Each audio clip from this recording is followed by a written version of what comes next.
In today's video, I'm going to teach you how to check storage in Ssemble.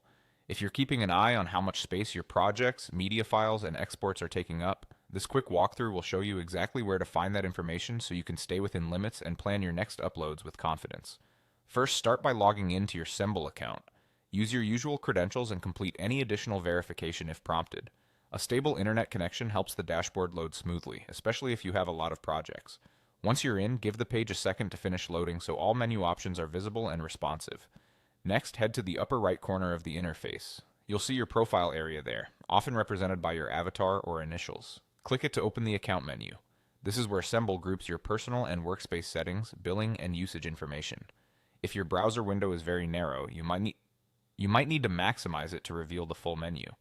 Also, if you manage more than one workspace, double-check that you're viewing the correct one before proceeding so the usage you see reflects the right team or account.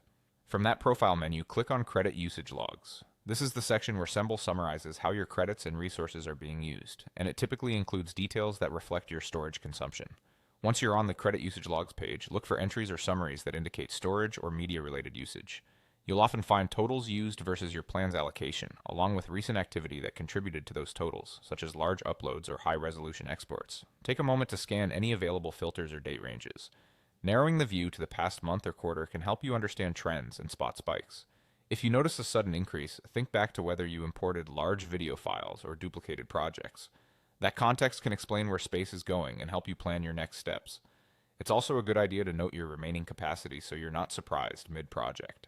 If you like to stay proactive, consider visiting the Credit Usage Logs page regularly, especially before big shoots or batch uploads. Bookmarking it in your browser can save time, and if something looks off, refreshing the page or checking again after a few minutes can resolve temporary sync delays. That's all there is to it. Log in, open your profile at the top right, and select Credit Usage Logs to check your storage-related usage in Ssemble. Keeping an eye here will help you manage space efficiently and keep your project